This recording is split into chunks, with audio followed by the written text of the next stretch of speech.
샬롬 샬롬 샬롬 샬롬 샬롬. 하나님 사랑합니다. 여러분 주 안에서 사랑합니다. 오늘 신명기 32장 말씀이죠. 32장 모세가 이스라엘 백성들에게 지어 부른 노래가 기록되어 있습니다.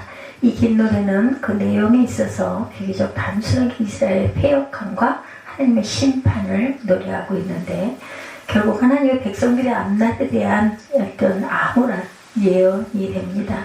그러나 이 노래는 이스라엘이 망하게 할 것을 가리키는 것이 아니라, 망하게 될 것을 가리키는 것이 아니라, 그 가운데서도 하나님께서 이스라엘을 회개시켜서 다음 하나님께로 돌아오게 하려는 것이 목적, 다시금 하나님께 돌아오게 하려는 것이 목적이므로 희망찬 내용이라고 말할 수가 있습니다. 모세의 노래죠. 은혜로우신 하나님과 패역한 이스라엘입니다. 1절부터 32절 다시 봅니다. 모세가 이스라엘 총회의 이 노래의 말씀을 끝까지 읽어 들리니라. 하늘이여 귀를 기울이라. 내가 말하리라. 땅은 그 입의 말을 들을지어다. 내 교훈은 비처럼 내리고 내 말은 이슬처럼 맺히나니 연한 풀 위에 가는 비 같고 채수 위에 단비 같도다. 이렇게 노래하고 있어요. 은혜로우신 하나님과 패역한 이스라엘, 광야 40년 세월을 돌아볼 때 이스라엘 백성들은 계속해서 하나님께 원망과 불평을 한 것을 알 수가 있고, 그러한 원망은 이스라엘 백성들의 기질과도 같이 이해될 수밖에 없었다. 특히 하나님께서 그들을 향해 늘 베풀어 주신 은혜를 생각해 볼 때 이스라엘은 망할 수밖에 없는 백성이었다. 그러나 하나님께서 이스라엘 백성들의 아버지가 되시고 그들을 지으셨다라는 말씀은 왜 오늘날까지 이스라엘이 하나님의 은혜를 얻고 있고 유지할 수 있었던가를 잘 설명합니다. 하나님은 당신의 자녀들에 대해서 한순간도 관심을 돌려본 적이 없다. 정직히 행하는 자에게 아낌없이 주시는 하나님의 은혜입니다. 시편 84편 10절입니다. 야훼 하나님은 해와 방패시라. 야훼께서 은혜와 영화를 주시며 정직하게 행하는 자에게 좋은 것을 아끼지 아니하실 것임이니라. 은혜의 풍성함이죠. 디모데전서 1장 14절입니다. 우리 주의 은혜가 그리스도 예수 안에 있는 믿음과 사랑과 함께 넘치도록 풍성하였도다. 이렇게 증거하고 있습니다. 이스라엘의 과거를 너희가 기억하라 고 말하죠. 3절에 내가 야훼 이름을 전파하리니 너희는 우리 하나님께 위엄을 돌릴지어다. 그는 반석이시니 그가 하신 일이 완전하고 그의 모든 길이 정의롭고 진실하고 거짓 없이는 하나님이시니 공의로우시고 바르시도다. 그들이 야훼를 향하여 악을 행하니 하나님의 자녀가 아니요 험이 있고 비뚤어진 세대로다. 흠이 있고 비뚤어진 세대로다. 어리석고 지혜 없는 백성아, 야훼 이같이 보답하느냐? 그는 내 아버지시오 너를 지으신 이가 아니시냐? 그가 너를 만드시고 너를 세우셨도다. 이렇게 말씀하죠.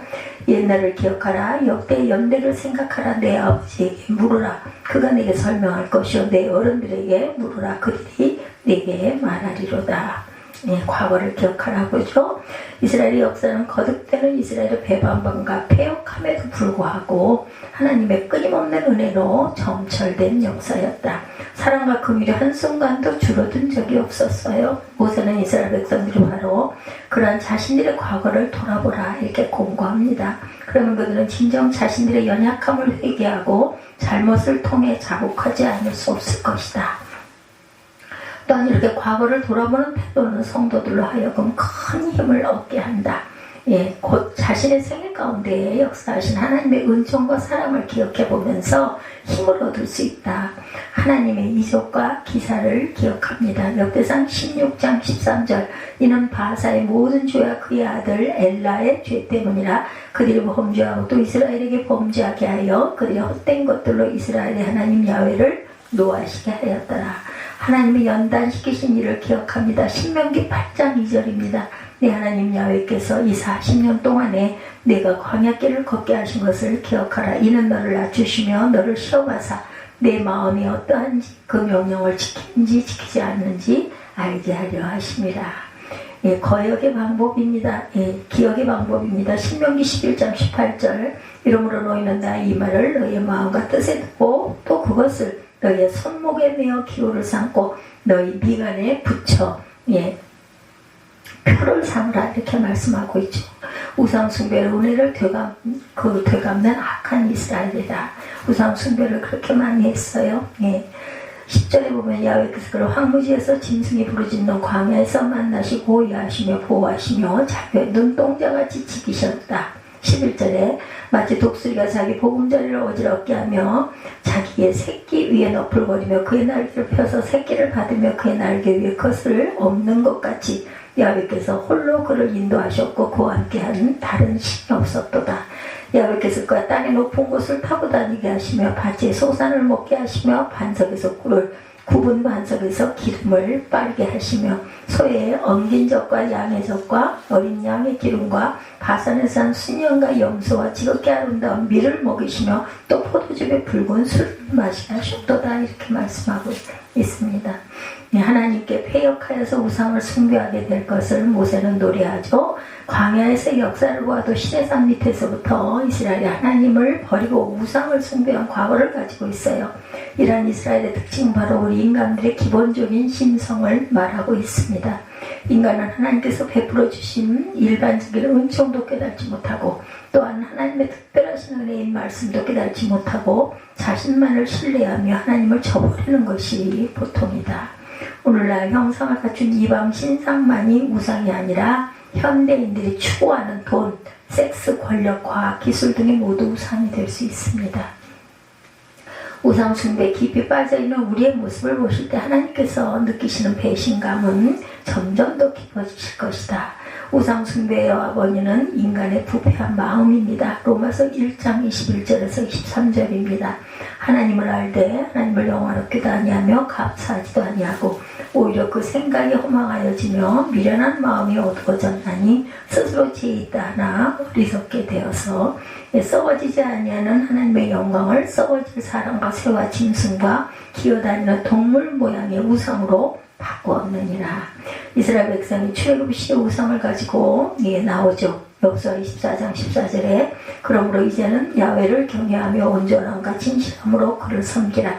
너희 조상들의 강 저쪽과 애굽에서 섬기던 신들을 치워버리고 야훼만 섬기라. 이렇게 말합니다.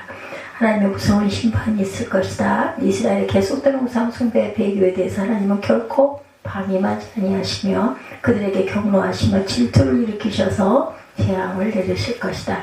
회개하고 돌아오기를 오래 참으신 하나님이시만 마침내 심판하기로 작정하셨을 때는 엄중한 형벌을 준비하고 계신다.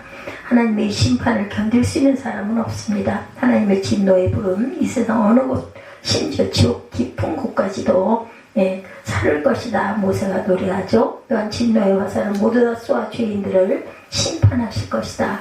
이 심판에 백발 노인부터 젖먹이까지 예외가 없을 것을 보면 그 심판의 심각성을 상상할 수가 있습니다. 그러므로 우리는 이런 하나님의 심판을 받지 않으려면 하나님께서 경고하시기 전에 최소한 경고한 정책이 이르기 전에 빨리 돌이켜 회개해야 한다.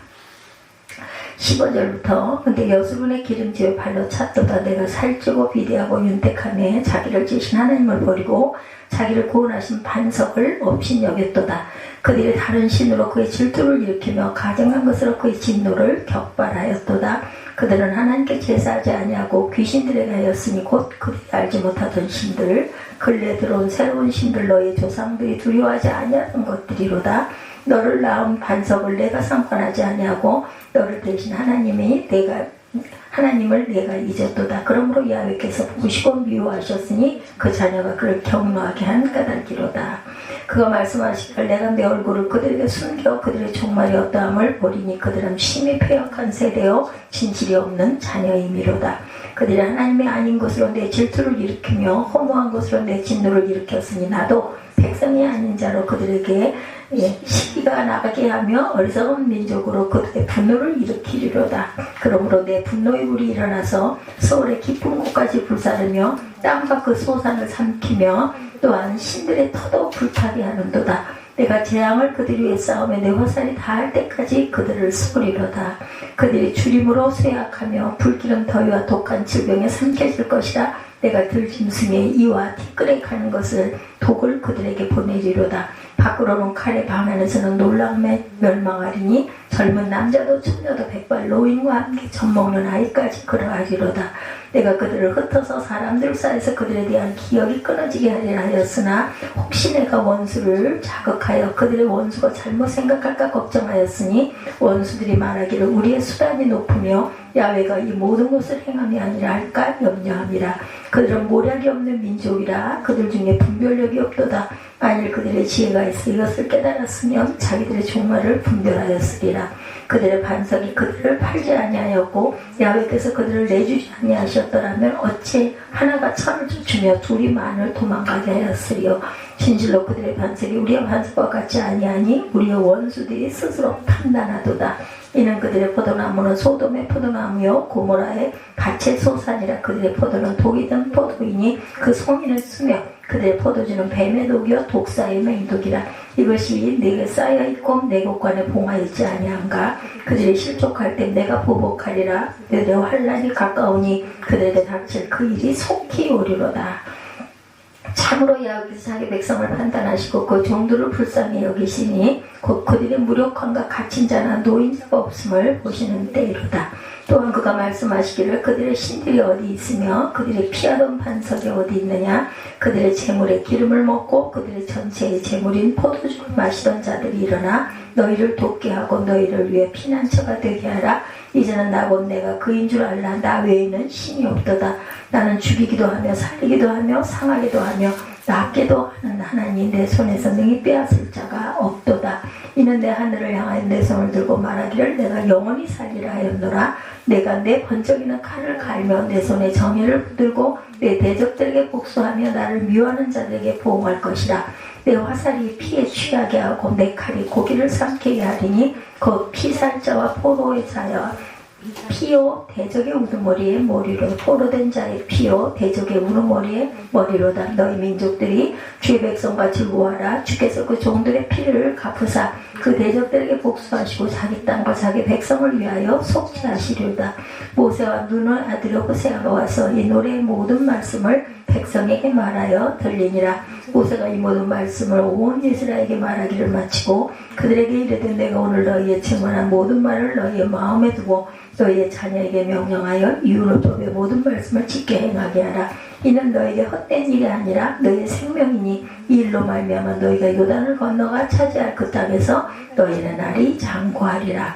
바로 그날에 야훼께서 모세에게 말씀하여 이르시되 너는 여리고 맞은편 모압 땅에 있는 아비람산에 올라가 느보산에 이르러 내가 이스라엘 자손에게 기업으로 주는 가나안 땅을 바라보라. 내 형 아론이 호르산에서 죽어 그의 조상들에게 돌아간 것 같이 너도 올라가는 이 산에서 죽어 내 조상에게 돌아가리니 이는 너희가 신광야 가데스의 무리와 물가에서 이스라엘 자손 중 내가 범죄하여 내 거룩함을 이스라엘 자손 중에서 나타내지 아니한 까닭이라.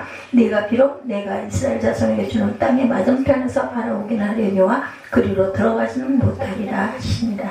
모세가 들어가지 못한다는 것까지 말씀을 하시죠.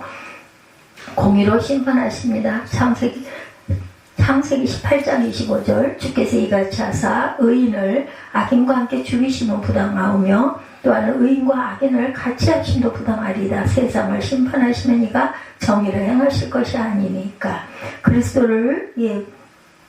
그리스도를 공하여 심판하세요. 이 공자가 이게 무슨 뜻인지 모르겠네.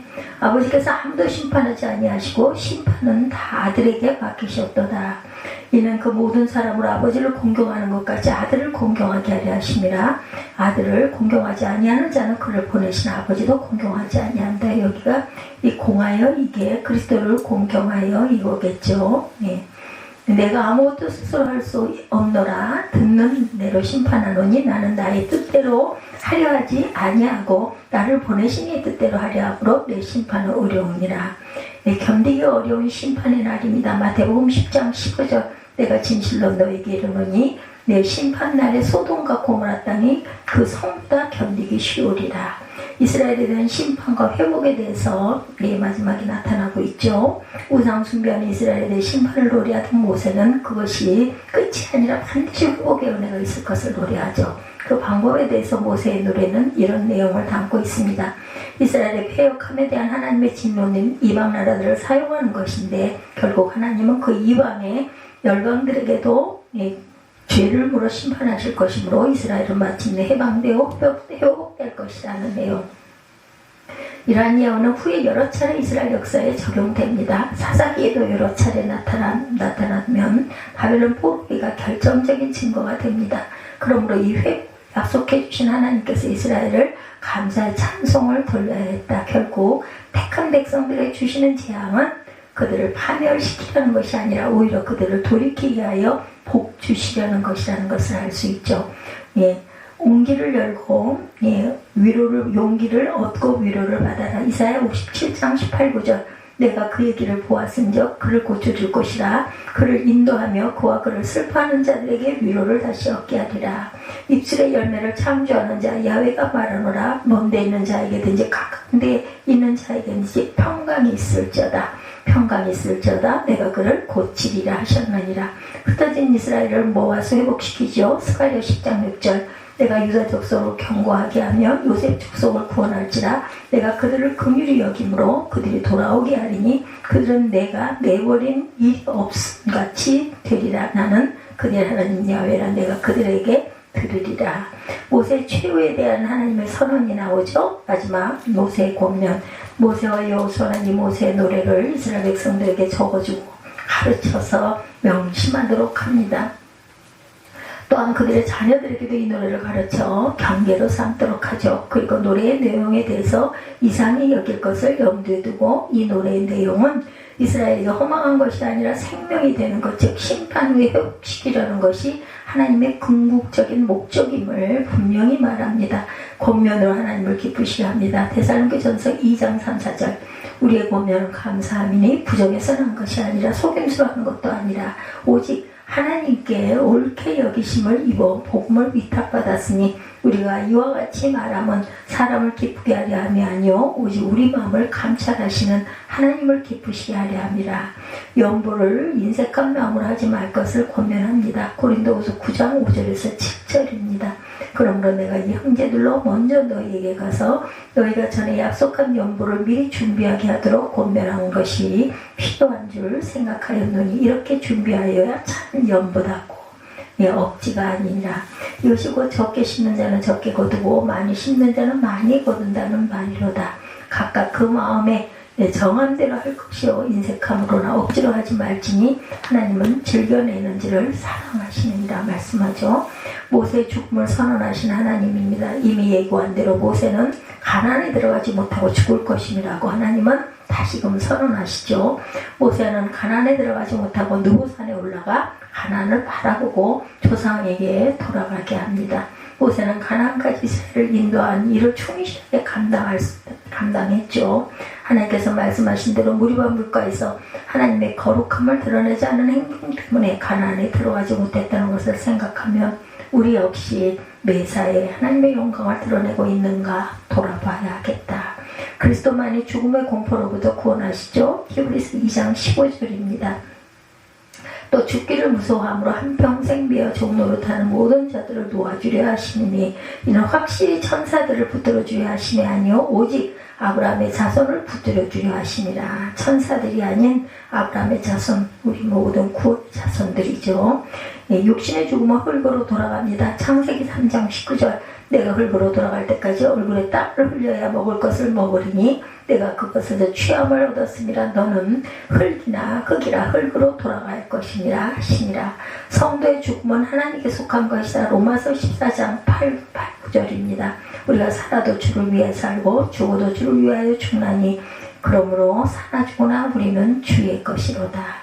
9절이죠. 이를 위하여 그리스도께서 죽었다가 다시 살아나셨으니 곧 죽자와 산 자의 주가 되려 하심이라. 죽은 자뿐 산 자뿐만 아니라 죽은 자의 주도 되셨다. 오늘 32장의 결론입니다. 모세의 노래는 일관되게 이스라엘의 패역함과 하나님의 사랑과 자비 후에 심판에 대해서 언급하고 있다. 그리고 하나님의 심판의 끝은 멸망이 아니라 회복과 생명임도 분명하게 나타납니다. 우리 모두가 우리의 삶이 이 모세의 노래에 큰 교훈을 얻어서 하나님께 순종하는 삶을 살아 하나님의 사랑을 넘치도록 받는 삶이 되어야 되겠다. 또한 모세가 가나안에 들어가지 못한 이유를 기억하고 하나님의 거룩하심을 드러내는 삶을 살아야 할 것이다. 예, 오늘 32장 1절에서 14절까지죠. 하나님을 아십니까? 여러분들 하나님 아세요?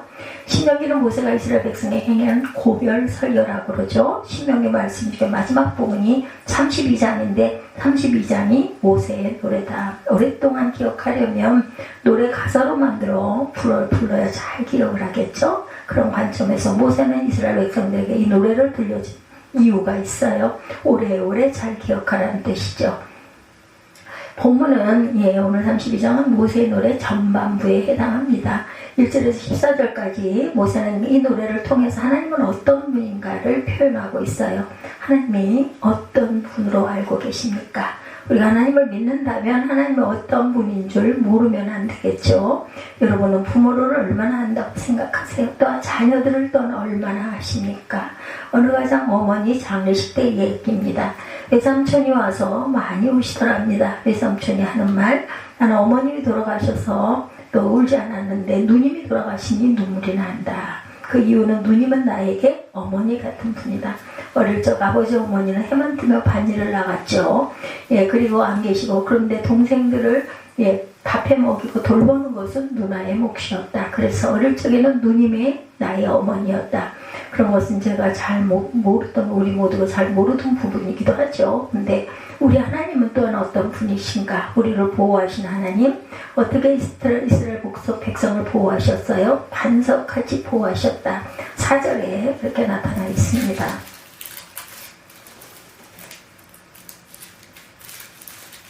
32장 4절. 그는 반석이시니 그가 하신 일이 완전하고 그의 모든 길이 정의롭고 진실하고 거짓이 없으신 하나님이시니 공의로우시고 바르시도다. 이렇게 말씀하고 있죠. 반석이시니 이스라엘 백성들은 출애굽에서 40년 동안 사막에서 생활을 했어요. 사막에서 바위는 어떤 역할을 해요? 영화에서 가끔 보면 사막에 폭풍이라는 것이 가끔 불죠. 사막의 모래밭이 폭풍 앞에 무용지물입니다. 그렇게 사막에 폭풍이 불어오면 모래는 이리저리 날아가고 쌓였다가 없어지는 그런 믿을 수 없는 존재지만 반석, 모래의 폭풍 가운데도 든든한 피난처가 되죠. 뿐만 아니라 사막의 반석은 뜨거운 태양으로부터 쉬게 해줄 그늘을 또한 제공합니다. 그런 점에서 이스라엘 백성들에게 하나님은 반석과 같은 분이라는 표현이 사막같이 삭막하고 변화많은 세상에 언제나 안심하고 피할 수 있는 피난처 같은 분이시다. 그리고 어떤 폭풍 후에도 아주 굳건하게 자리를 지키죠. 반석은 바람에 날리는 것이 모래 같은 세상의 특징이라면 하나님은 언제나 변함없는 이스라엘을 지키시고 쉬게 해주시는 반석의 안식처라는 것이죠. 두 번째, 눈동자같이 보호하신다. 10절에 말씀하고 있어요. 모세가 그들에게 명령할 얘기를 10절이죠. 여호와께서 그를 황무지에서 짐승이 부르짖는 광야에서 만나시고 보호하시며 보호하시며 자기의 눈동자같이 지키셨도다. 10절에 이렇게 말씀하고 있습니다. 이 세상은 그야말로 황무지고 맹수들의 울부짖는 광야 같은 곳인데 사방이 위험투성이고 올무고 함정입니다. 잘못하면 잡아먹히는 위험이 가득 찬 세상에 아무리 위험해도 하나님은 우리를 눈동자같이 지키신다. 하나님은 자기 백성을 돌보시고 보호하시는데 눈동자같이 지키십니다. 감탄할 만한 표현이죠. 우리 몸 중에 눈이 얼마나 중요해요. 그렇죠. 눈이 안 보이면 아무것도 할 수가 없습니다. 눈이 아예 안 보이시는 분들은 그렇게 훈련이 돼서 긴 세월 동안 사시기 때문에 그래도 걷기도 하고 음식도 만드신대요. 그죠? 옷도 입는다고 하죠. 우리는 그렇지가 못해요. 늘 보던 사람들이기 때문에. 그래서 의사들 사이 농담 비슷하게 떠도는 얘기가 있다고 그래요. 하나님이 사람을 창조하실 때 몸에 다른 장기는 1시간 만에 만드시고 눈을 만드는 데는 23시간 24시 중에서 23시를 쓰셨다고 말한다고 합니다. 그래서 다른 장기는 1시간 만에 만들고 눈은 23시간을 만드셨다. 의사들이 사람 몸을 공부하다 보니 눈은 그렇게 말할 수밖에 없을 정도로 정교하고 세심하게 만들어졌다는 거. 사람의 눈에는 30만 개의 회로가 있고 1억 개 정도의 신경세포가 있어서 거리, 광도, 색상을 자동으로 조절한다고 합니다. 기능 전체가 전자동 시스템으로 되어 있다는 거예요. 눈이 이렇게 신비한 것이라는 거죠. 눈꺼풀만 해도 자동 개폐시켜서 유사시에는 즉시 다치게 되죠. 뭔가 위험이 왔을 때 눈 먼저 감게 됩니다. 안구는 그 기능이 언제나 원활하게 돌아가도록 눈물샘에서 습도를 조절해 줍니다. 이 습도 조절이 안 될 때 우리가 인공 눈물을 넣고 있죠. 그 눈물 안 넣으면 눈이 뻑뻑하고 아주 불편합니다. 눈곱이나 뭘까 눈에 불순물이 들어갈 경우에 눈 안에 여러 기능이 서로 단합해서 그 불순물을 눈 밖으로 퇴치시키는데 그게 바로 눈곱이라고 그래요. 정말 정교한 그러한 기능들입니다. 신체에서 눈의 위치도 오묘하다고 합니다. 사람의 두개골은 웬만한 충격에도 잘 부서지지 않는데 하나님은 두개골 바로 밑에다가 큰 동굴을 2개 파서 그 속에다가 안전하게 눈을 두었다는 것이죠. 몸에 다른 곳, 입, 코, 귀는 모두 다 튀어나와 있는 눈만큼은 안쪽으로 두개골 바로 밑에 동굴 안에 배치시켜서 가장 안전한 장소라는 것입니다. 그래서 사람 몸 가운데 다른 장기에 비해서 가장 사고 빈도수가 적은 곳이 바로 눈이라고 그러죠. 그러므로 오늘 말씀에 하나님이 자기 백성을 자기 눈동자같이 지키신다는 것은 가장 소중하게 여기신다라는 뜻이죠. 또한 어떤 빈틈도 없이 완전하게 보호해 주십니다. 그러므로 하나님의 보호하심을 우리가 믿고 가야겠다. 로마서 8장 38구절입니다. 내가 확신하노니 사망이나 생명이나 천사자들이나 권세자들이나 현재일이나 장래일이나 능력이나 높음이나 기쁨이나 다른 어떤 피조물이라도 우리라도 우리를 우리 주 예수 그리스도 안에 있는 하나님의 사랑에서 끊을 수 없느니라. 우리가 아주 좋아하는 말씀이죠. 하나님의 사랑에서 절대로 우리를 끊을 수 없습니다. 또한 2번째 훈련시키시는 하나님이시다. 눈동자같이 지키시고 2번째는 훈련시키시는 하나님이다. 11, 2절이죠. 마치 독수리가 자기의 보금자리를 더럽게 하며 자기 새끼 위에 너풀거리며 그의 날개를 펴서 새끼를 받으며 그의 날개 위에 것을 없는 것 같이 여호와께서 홀로 그를 인도하셨고 그와 함께한 다른 신이 없었도다. 이렇게 말씀하고 있어요. 오늘 보면 12절입니다. 11절과 12절. 반석 같으신 하나님을 우리는 눈동자같이 보호하시고 훈련시키셨다라는 거죠. 이게 전부가 아니에요. 반드시 알아야 할 것은 자기 백성을 눈동자같이 보호하신 하나님이 독수리같이 인도하신다. 이렇게 말씀하고 있습니다. 한마디로 하나님은 자기 백성을 훈련시키시는 하나님이다. 이렇게 어떻게 훈련을 시켜요? 독수리가 자기 새끼를 훈련시키듯이 그렇게 훈련시킨다. 우리를 보호하실 때는 눈동자처럼 하시지만 연단하실 때는 독수리같이 강하게 하신다라는 것입니다. 이 부분에서 우리는 하나님을 절대로 오해해서는 안 된다. 하나님의 보호와 하나님의 훈련은 다른 것 같으나 사실은 같은 것이죠. 어떤 그 극종 방송에 이런 그 소식이 들려졌다 그래요. 하나님이 나를 너무 사랑하심으로 나를 더욱 주님의 형상과 닮게 하시기 위해서 나의 모난 부분들을 깎으실 때 하나님은 그것을 그 사랑이라 부르시지만 나는 그것을 고난이라 부른다. 고난을 통해서 우리를 훈련시키십니다. 하나님이 나를 너무 사랑하심으로 나를 아버지의 나라로 인도하시기 위해서 우리에게 낮은 마음과 넓은 마음을 갖게 하시려고 좁은 길로 인도하시는 하나님은 그것을 은혜라고 부르지만 나는 그것을 연단이라고 부른다. 그래서 우리가 고난을 받을 때 그 고난을 통해서 좀 단단해지죠.